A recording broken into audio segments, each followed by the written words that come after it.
Well, there are the 3 Ps. There's me personally, professionally, and politically. Personally, my husband Rick and I have been married for 18 years. We have 2 children, Jack and Sarah. Sarah just turned 5 and Jack is 11. And we are pretty much all involved in politics. I will say that if your family is not involved, it can be very, very hard. So when we go door to door, we take the kids with us. And I would say that we all enjoy it. Professionally, I'm an attorney. I have my own law firm in Bridgeport, and I do municipal law. And then politically, of course, I am a Township Commissioner in Lower Merion Township, serving my 2nd term there on the board. I'm for smaller government and for low taxes and for lower spending. And I have seen, certainly in Lower Merion, how the Republican principles need to be playing out, what happens to a government when those principles aren't playing out. So certainly that's why I'm a Republican, and we also need to make sure that we bring to the County Commissioner's office people who are going to be true to those principles, because the future of Montgomery County depends on the proper implementation of those types of principles. In running for Township Commissioner in Lower Merion, there were 2 things that were very important to me. Obviously, one of them was to bring common sense policies to the township, not just with respect to fiscal matters, but with respect to transparency. Because the other very important thing is not only that the government does a good job, but that it does its job in the sunshine, in the open, where the public can see it and actually hold its officials accountable. Trust is the foundation of our government, of our form of government, the public trust. We need to err on the side of protecting the public trust, making sure that we don't do anything that gives the appearance, any appearance, that could breach that public trust. I think that in Lower Merion, I have always erred on the side of transparency. When we do that, again, government makes better decisions.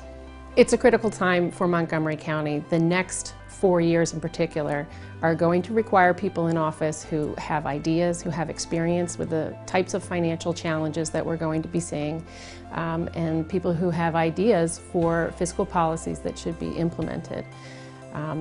There are going to be some hard decisions that have to be made, and we need people who have that kind of experience. I like to say that my 1st, 2nd, and 3rd priorities are going to be the finances, the finances, and the finances. The county's finances will affect the Commissioner's ability to make decisions in all of the other areas that are so important in the county, whether it's open space, transportation issues. If the county's finances are not in good shape, it's going to constrain our ability to make good decisions. Montgomery County has an operating budget of more than $400 million, and it has so many programs that help residents in the area. Residents are aware that the county is helping in some ways, but in many ways they're not aware of it.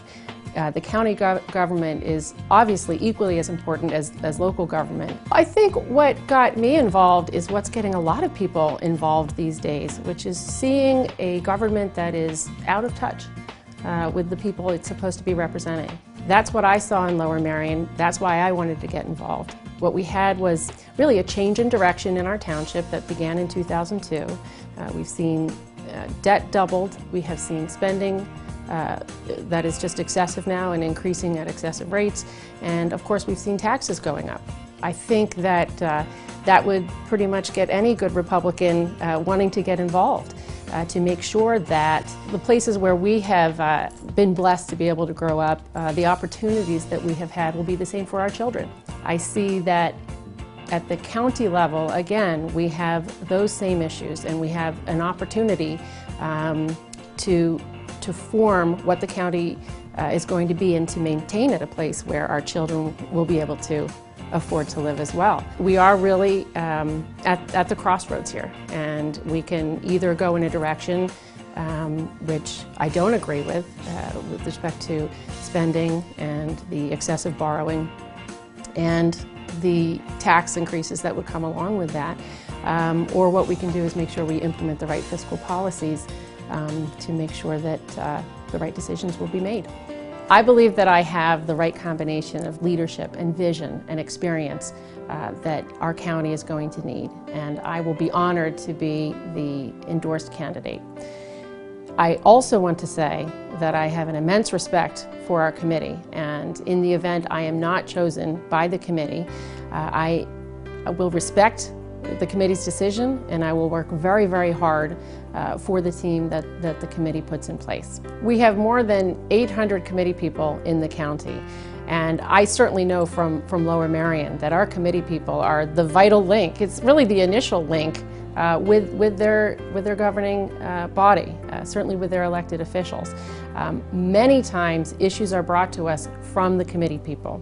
So the importance of the committee as being that two-way street where not only do we get information vital information that we need from our voters and residents, but we're also able to give information that then they can give out to our residents. It's absolutely vital. I was a committee person for a short period of time. I know the commitment that it takes, and I'm very honored just to be able to be considered by the county's committee.